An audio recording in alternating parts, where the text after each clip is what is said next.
So it's great to be back here at Cambridge. Thank you for inviting me.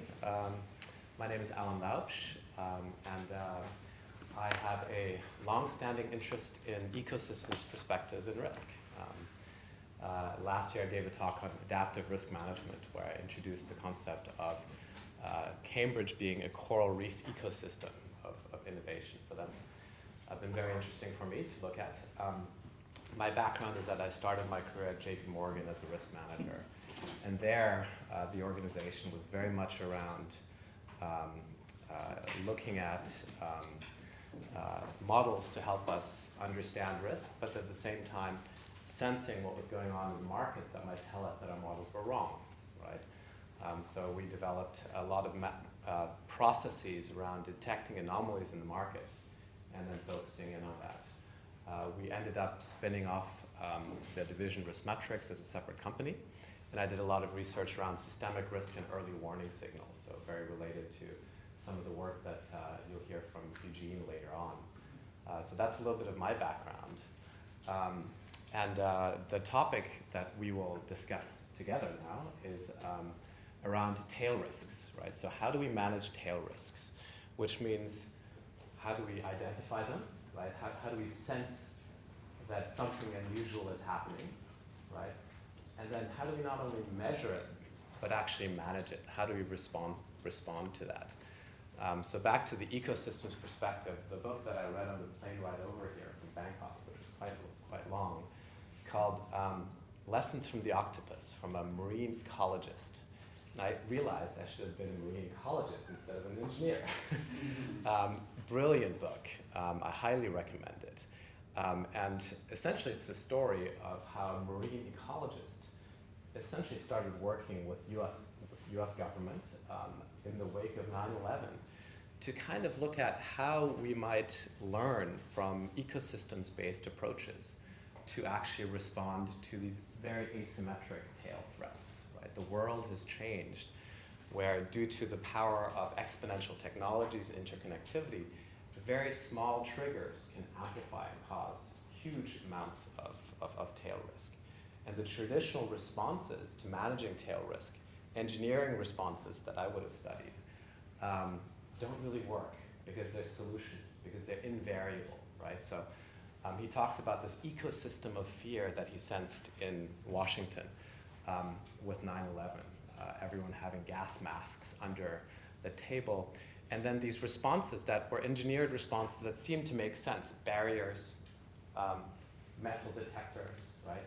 Except they're uniformly implemented. There is no variability around anything. And pretty soon, people figured out, oh, you just have to put your hand over your pocket to get through with your keys, right? So ecosystems don't work that way, right? There's not a uniform implementation of defense mechanisms. So there are a lot of interesting perspectives.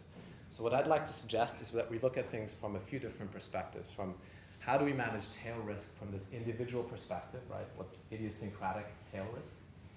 And then how do we manage tail risk from a collective perspective that actually makes sense, right?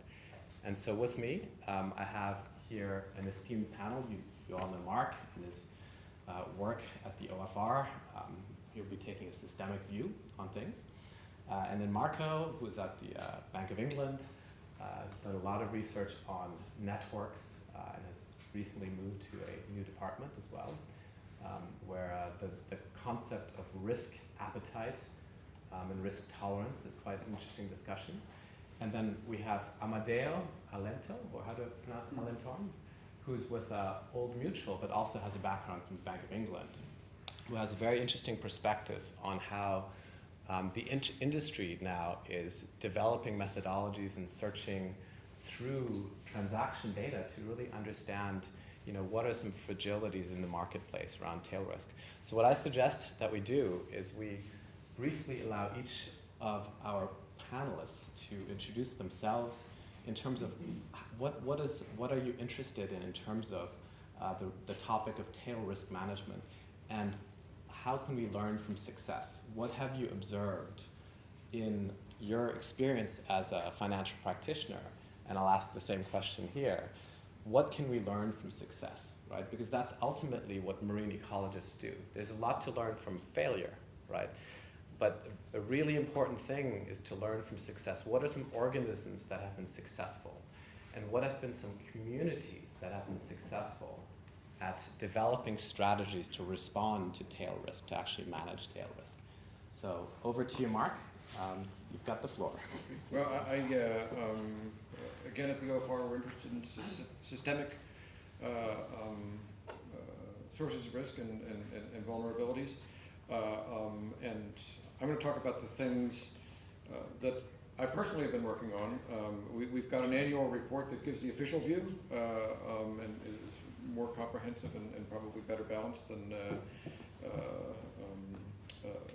what I would talk about. But I've been looking at data gaps, so blind spots in our point of view of the system. I'm reminded of my early days in DC. I was working for a housing regulator, and there was, this was in the days of mortgage innovation and securitization products in the early noughts. And if you read some of the trade press, folks on the front lines of the origination business, there were folks with their hair on fire who realized there was a problem emerging here. But from the supervisory side, the systems we had in place through traditional examination were set up to have a good view of portfolio lending. So the loans that the institutions kept on balance sheet, not the stuff that went into the securitization markets. And I remember folks grappling with how are we going to deal with securitization. Obviously, they didn't solve the problem in time. As a systemic supervisor, somebody who works for one, the problem of blind spots is a biggie. In World War I, they said you never hear the one that gets you, and that was literally true, right? So artillery shells travel faster than the speed of sound, and if you're off to the side, it produces a really loud whining noise. But if you're in front of the shell, it's gonna hit you before the sound gets there, and so we worry about that. Related force is innovation. So the regime shifts in the way the markets work. We're seeing a lot of innovation now. It's still at the entrepreneurial level, but it's being built to scale in alternative approaches to origination, and I think a lot of that is motivated by trying to avoid the burden of regulation that traditional banks face. It's going to be interesting to see how that plays out. It's still an unknown quantity. Network effects. So we've talked about, and you guys will probably have something to say about it. But there are things that emerge at the network level that you're not going to see at managing within your firm. So Andrew showed I call it network myopia. You know who your own counterparties are, but you don't know who your counterparties' counterparties are. So you are literally myopic in your perspective on the network. We've got a recent paper out of some of my colleagues that put out, actually they're putting it out, it hasn't appeared yet. They presented it, looking at the second order effects. And it turns out the second order effects in contagion, if I defaulted my loans to Andrew, and I simultaneously default on my loans to the rest of you, the first order effect is going to be an order of magnitude smaller typically than the second order effect of all the subsequent losses that get imposed on Andrew. And that's looking at CDS market data. Endogenous risks, so there's an element of self-criticality in the financial system, and incentives for players to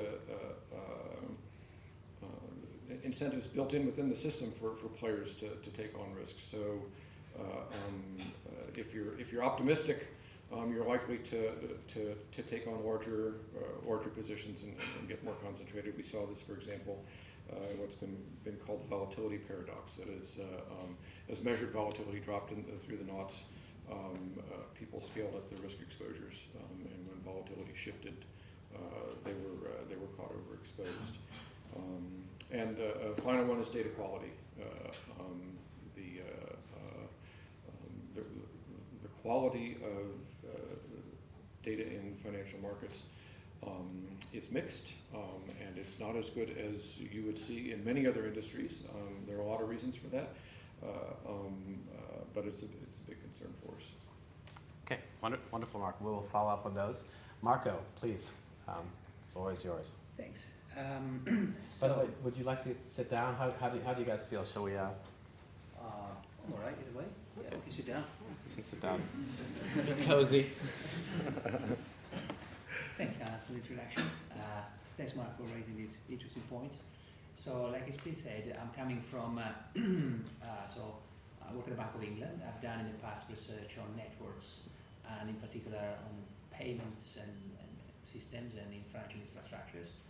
And because my background was really in game theory, what I was most interested in is really the play of incentives and the strategic behavior of people actually forming these networks or acting in certain financial structures. So I think what I found very interesting is sort of this sort of human element which we find in finance. So when we talk about risks, our perspective is very different from the one of the engineer. You've got like an exogenous phenomenon, and as crazy as you want, but it's something that doesn't involve incentives and sort of strategic behavior.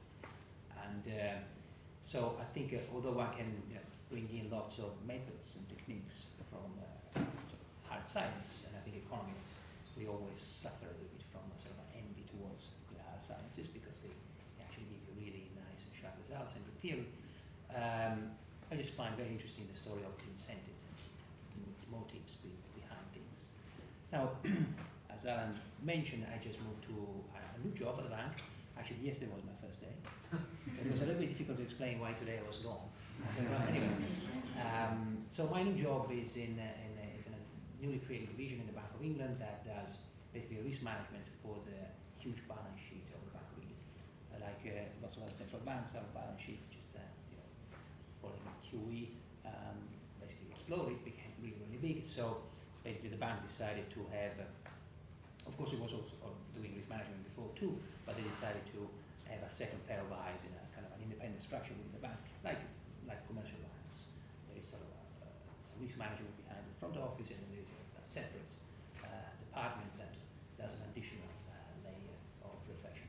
Like I said, I don't know a lot about this job because I just started, and so I can't bring a lot of expertise and anecdotes about that. But something that really struck me is how different our job is from the one of sort of commercial bank or a risk manager for an entity as a hedge fund or a private investor.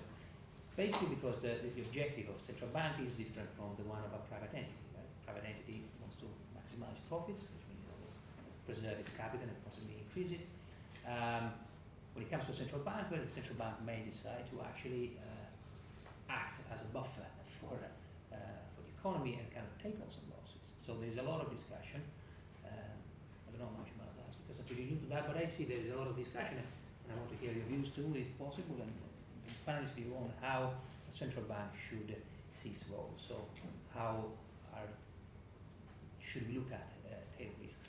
Bearing also in mind that a central bank is kind of, yes, it's a single individual, if you like, but it's strictly related to other individuals. For example, Bank of England central capital comes from the government, so there is a lot of sort of also political, if you like, and mechanisms in place. So should we say if we get a lot of capital from the government, and if we are ourselves bailed out by the government, how is this going to impact on our image, our credibility? How is this going to impact our independence in conducting, for example, monetary policy or operations, financial stability?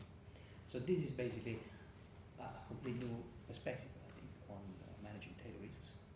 which is probably specific for such a bank. So I'm personally interested in it. Someone can say, well, this is your business, so I'm not interested, but if there's any idea coming about this central bank, more than well.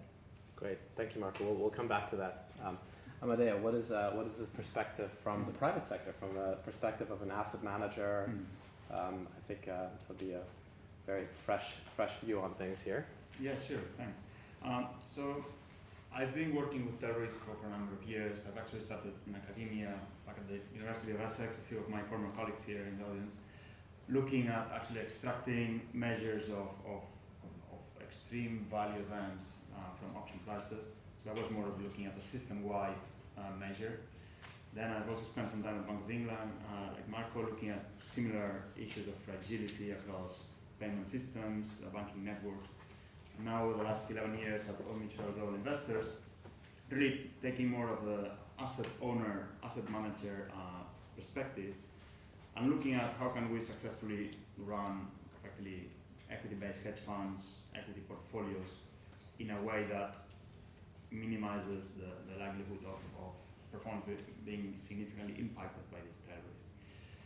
Our take on it is, as it's been mentioned before, a big component of this tail risk element is the human behavior and the overreaction of humans, effectively, to these type of events. From our point of view as asset managers, there are at least two ways in which one can look to mitigate these issues. Number one, it's a very clear decomposition of the risks that one takes. So in some of these presentations we talk about, okay, equity markets have fallen by 10, 20%, so on. But what's happening within the market? Those big falls in equity markets are driven by a number of things. Primary one usually being just market risk, but then what happens to style risk, sectorial risk. So a very more granular composition of risk. And then making sure that asset owners, which are ultimately responsible for allocating capital across asset classes, strategies, understand very well the risks that they are taking by purchasing a given fund, a given strategy, a given product. And this is very, very important because it really helps in minimizing that overreaction type behavior in an event of a crisis. If a client, asset owner that has bought a product understands well the risks and the downside risk of that strategy, that product, the likelihood of an overreaction and triggering a redemption just simply because it's big loss, it's very significantly minimized. I'm still surprised to see, as an industry, we're still probably relying too much on traditional asset classes. Even those charts that were here a bit earlier in terms of what a conservative multi-asset portfolio look like. To have 40% in equities, to my view, is still probably too much. We, as a company, have a wide offering in alternative investments, and that is really one area which it's increasingly attracting interest by asset owners, but it probably still doesn't have the representation that it needs in terms of its potential benefits for diversifying this tail risk and really providing this orthogonal source of risk, orthogonal source of returns that an investor can look to achieve. Okay, wonderful. Okay, so let's expand on the various topics. Let me move back to Mark. And you talked about blind spots, right? So I mean that's if we're blind, we cannot sense and respond, right? So what are some strategies that we might employ to whether it's fill blind spot or compensate for blind spots? We each individually have blind spots, right? I don't have eyes behind my back of my head, and yet if we collectively as a community share perspectives, right, we're much more likely to kind of diversify away some of those blind spots. And especially if the blind spots are not purely just data blind spots, but if we are also looking at thought leaders who might connect the dots before we can prove with 99% confidence that indeed there is a liquidity crisis. So how do we deal with the concept of blind spots from this perspective of the individual and collective, and also from a qualitative and quantitative perspective, Mark? I would start with the data blind spots, so the more concrete aspect of it. One way those arise is that the data collection mechanisms that we've got are typically designed as one-off products, so that we measure, for example, banks using traditional accounting as a framework. The securitization markets, those are traded markets. The data are much more diffuse. We don't have really good ways to integrate data from different sources in the system. It's still very hard work to do data integration. And one of the things that the OFR has been working on is to improve data integration techniques through standards. So the simplest example, but a really important one, is the legal entity identifiers, the sort of the most basic piece of the puzzle. There's a war story that I first heard from a colleague who was at Morgan Stanley back during the tech bubble, and he said that I guess it was either tech bubble or LTCM, doesn't matter. The word came down, get us all the exposures to IBM. So the minions ran out and they dug up all the contracts that involved IBM, and they probably came back after a couple of days. Here it is.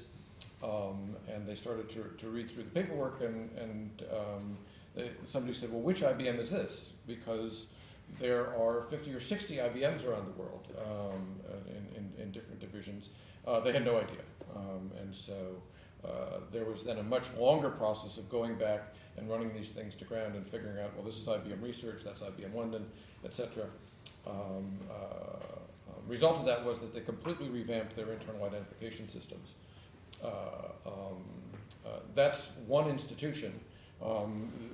The other banks in the system have done the same thing, but now you've got localized systems that, from the OFR's perspective, for example, need to be integrated. When we get information from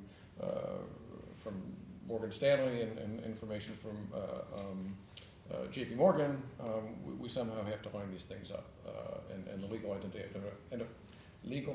identifier system is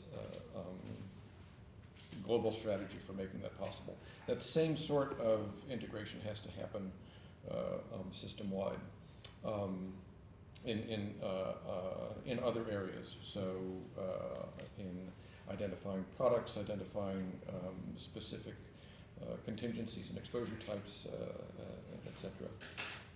You also mentioned blind spots due to our conceptual frameworks and sort of the built-in way we think about the world, and we don't see things until it's too late. I think it's a huge problem. It's harder to address. At the OFR, one of the ways we address it is by having a very active research team. So, one of my jobs is to think of stuff that I didn't read in the newspaper, and chase down crazy ideas and see how crazy they really are. One of the things that I've been around DC long enough now to have seen this is the regulators go through this cycle where their industry is exposed to a crisis, they're caught flat-footed, and they say, well, we don't ever want to do that again. Let's staff up a research group to build awareness, which they do, and after a couple of election cycles, somebody new is in office, and they look around and they see a bunch of high-priced eggheads, and they think, well, my contribution is going to be to save the taxpayers money by disbanding the research group, and it's sort of just in time for the next crisis to come around. One of the jobs of the OFR is to provide continuity through this cycle. That our last name is research. You can't ever disband our research group as the head of the agency. Good. Well, I think everyone here at Cambridge would agree with the not disbanding research. So. Good. Marco, just to shift topic a little bit, so you've got this huge QE portfolio at the Bank of England, right? And the same is true, at the Fed. The same is true at the Bank of Japan. What are some tail scenarios around kind of the exit of that? What are some ranges of scenarios from sort of, it could be really bad to this is sort of, what we hope for, to something in between. Can you give us some kind of a sense of that? And as well, some kind of early warning indicators that we might look at, which might make one scenario more likely than the other, not in terms of getting any inside knowledge, but just in general, what would you look for? Right. Well, I think that's a bit of a difficult question somehow. I mean, part of that, yes, even if I knew the answer, sort of, it would be difficult for me to answer anyway. But generally, I don't know much about that, I have to say. So, what I can say though is that again, there is really I think we have to define. My sense is that central banks really have to define and clarify their position in these scenarios. So what would they like to do, right? Is, for example, so if at some point you want to unwind your portfolio, right? How much losses are you prepared to take on that? Is it good to take losses on that? Is it good to present a bill to the taxpayers and say, well, we bought these banks at a price, we're selling it now at a loss, or not? And so I think even the interpretation of the scenarios that you can put up is kind of difficult, right? Because you don't know whether again, how to measure your success. I believe. So this doesn't really answer your question.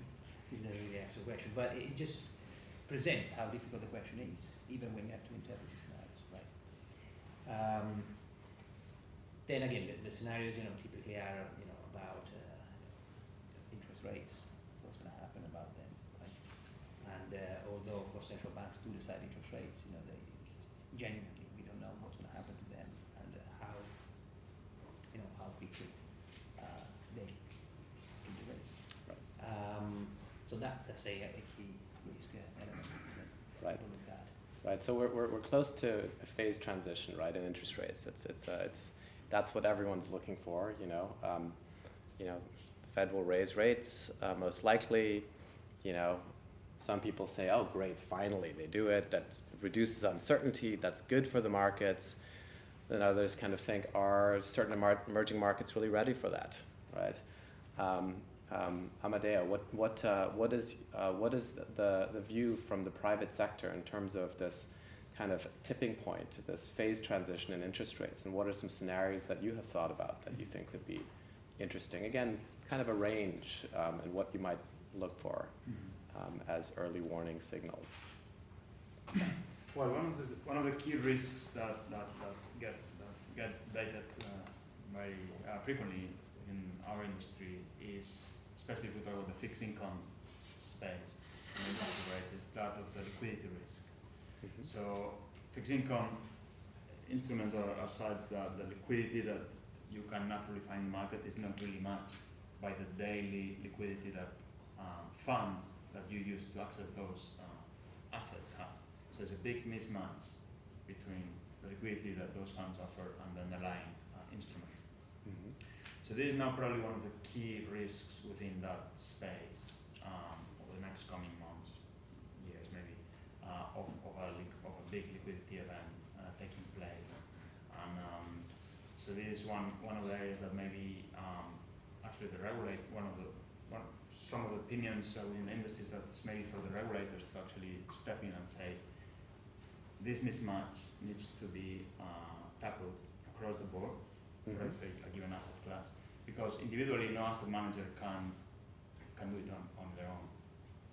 Because if one asset manager was to say, okay, those fixed income funds don't have underlying daily liquidity, which is going to allow investors to kind of trade on it, say, twice a month, for example. All investors effectively switch from that fund to another one that offers daily liquidity, or the illusion of daily liquidity. So that's maybe an area where, and then maybe it would be down to a regulator to say, actually, there's this systemic risk here in some parts of those asset classes, and then kind of make that happen across the industry, and maybe to remove remove some of those tail risks that could with quite a high probability actually materialize if the right conditions were to happen. Yep. Take place. I think that's a great topic to expand on. So what are some collective mechanisms that we can put in place that, say, prevent an unorderly unwind? So I'm sure you've thought about that at the OFR and at the Bank of England. So what are some ways in which a central coordinating function can help, setting the playing field, setting the rules, setting the parameters? And there are many examples, of course, of how that was successfully done. The turning point in the financial crisis in the United States was really when it was clear that the banks needed more capital, that they were in trouble, but no individual bank, the first bank that says, okay, yes, we need more capital, would be punished. So really the regulator had to come in there, the Fed, run rigorous stress tests that gained credibility of the market participants to provide some transparency, and then say, here, JP Morgan, you raise this much. Here, Citibank, you need to raise this much. And either you raise it in the market or we provide it, and it's done. And that built that credibility. So that's an example. What are some other ways in which we can do that, hopefully before the point of the emergency, right? I would point to something that gets to networks and data gaps and emergent issues, and sort of a natural role for regulators is monitoring networks of exposures.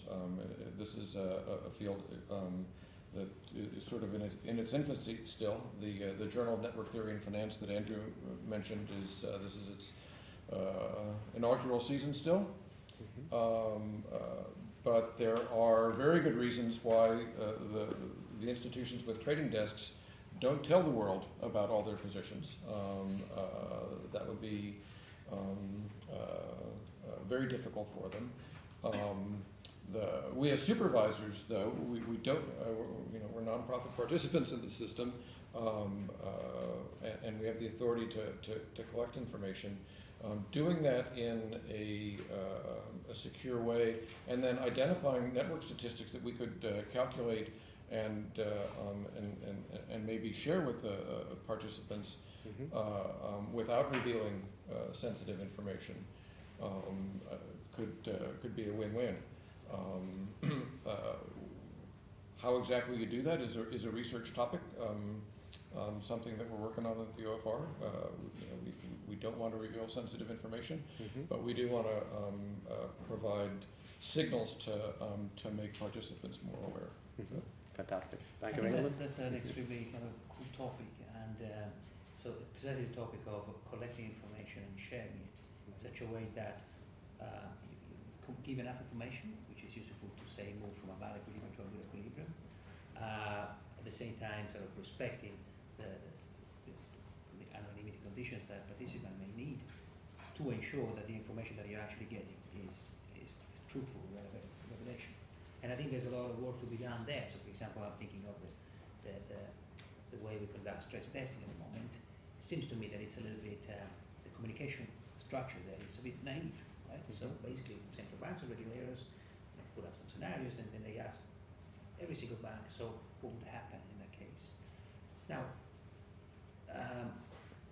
this seems a bit of a naive way of asking things, right? Because we've got pretty small assurance on the fact that actually banks are going to conduct analysis to the best of the capacity and reveal us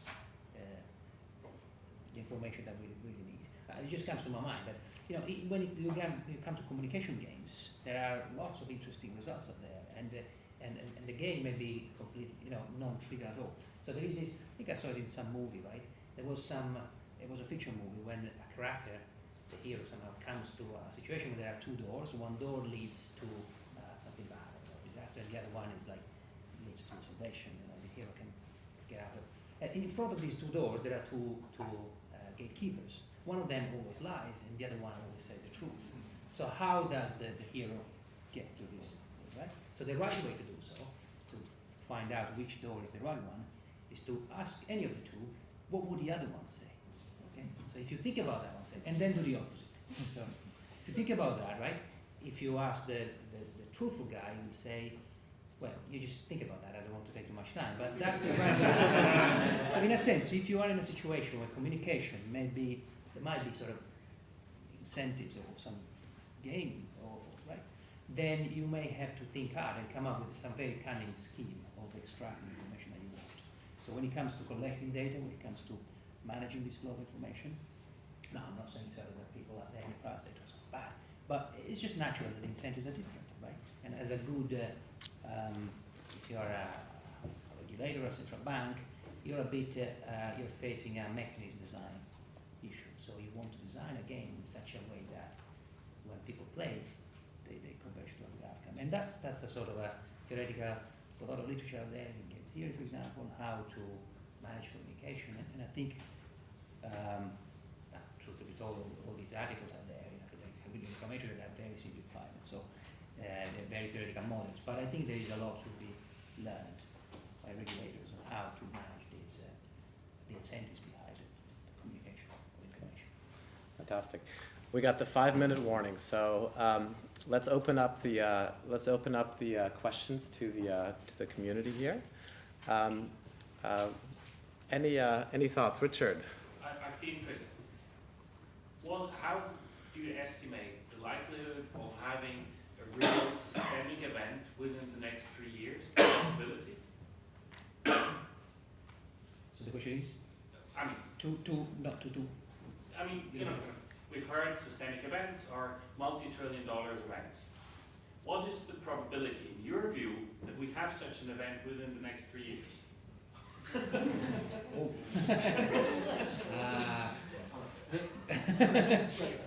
No, sure. Has anyone? Yes, so I don't have a number in mind, and specifically, I have all the numbers out of mind. So I've been working on a project on uncertainty quantification that tries to get at these sorts of issues.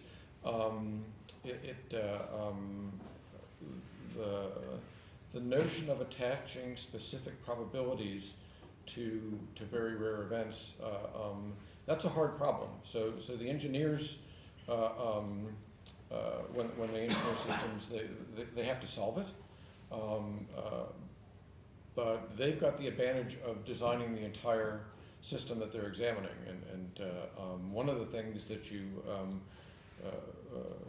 learn from the engineering literature is that even the engineers throw up their hands when there are humans in the loop. So basically the problem is that the strategy space for human players is infinite. And you can't engineer around that. If you've got, so the Germanwings pilot is, it's an ugly example, but it gets right to the point. You had the co-pilot of the Germanwings plane locked out the pilot and had full control. No amount of aeronautical engineering is going to stop you at that point.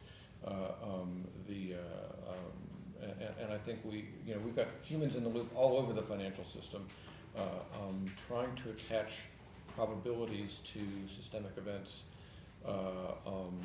is a tough game to play. And I think what we can probably do maybe is to get some sense of understand when the normal models that we have, which work on normal circumstances because they are based, you necessarily have, you need a lot of data, right, to have a statistical model. So what you can maybe have is some sensor that tells you, okay, this model is going to break. You are in a path. That if you carry on that way, this model won't be valid anymore. Okay?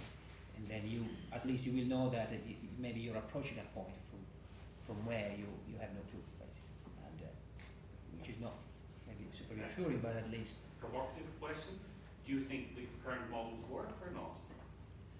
Well, the ones that I know, at least I don't know all the models anymore, but they sort of statistical models, and for which you do need data. So if you want to somehow model something that sort of has never happened, or which has happened like once or twice in history, at that point you're much better off kind of looking at history and trying to sort of just build narratives. My feeling is that the best you can do, but you can't rely on those things that you would rely on right, on sort of an engineering type model or physics type model. That's where history becomes really important. So maybe, Richard, the question is, do you think it's above the historical average or not for the next year or two, right? That's like, cause so since the 1970s, we've had a crisis that we would recognise as a crisis once every 8 years. So, and guess what? We're 8 years since the last one. But it doesn't seem like there is any statistical bias that the longer period you go, the more likely you are to have one. It just looks like it's a random process each year. You throw the dice, right? So there is no, in earthquake terms, there is time histories, build up stress levels. So there's no apparent obvious thing for that. It is more systemic in terms of where are we in the cycle or whatever. So do we feel like the recent stress tests have made the system safer in the long, from the historical average or not? I guess would be a good way of trying to phrase a question. Yeah, it's the $1 trillion question we're all faced with. But what's interesting in terms of these cycles is that there's unfortunately a relationship to the system becoming too stable and therefore rigid, promoting excessive risk taking. So it's no accident that right before the financial crisis, interest rates or credit spreads were at historical lows, equity volatility was at historical lows, and so those are the kinds of structural. I think there's the triggers, and then the environment that a trigger is the most effective, and so that can potentially that could be a forest fire now, very unlikely because it's very wet, right? Whereas when the environment is very dry and stable and has been stable for a long time, then from an adaptive perspective, organisms have not been under stress, right? And this is quite interesting. Any other maybe final questions? We have. Go ahead. Yeah. Yes. It's about networks. I found that chart fairly interesting, where you have for example, the bank in the middle, and you know all your counterparties, but you don't know your counterparties. So the question is about, are you aware of an organization who is like the God who knows all these connections, put all the dots together? Could this organization be regulator, or could it be like the consultancy firms? Because you do mention the confidentiality of this information. That's the second question is about if there is a good understanding of this, interconnections. How does it mean we can somehow? Because the reason I ask is when we read something about the financial crisis, what people learned from Lehman default was some people say is due to the underestimation of this interconnection between financial institutions. That's one of the reasons the Fed let it go. Probably looking back, it shouldn't let Lehman go. So if such a kind of information is available and this regulator is aware of that, would that information be used in a way to help us prevent similar kind of banking crisis happening again? So, short answer to the first question is no. That institution does not exist. The data collection is really just beginning in many ways. And the second question, should it be a regulator or a private consultancy? I think, as a practical matter, it's going to have to be an organization without a profit motive and with the legal authority to collect data when it's unpopular. So I think it's going to be a regulatory task. So I think on this particular question, there are some others that we could go on for a long time. So unfortunately, I'm obliged to call a halt to the proceedings just a moment. We need to really thank Alan and the panel members very much for his teamwork.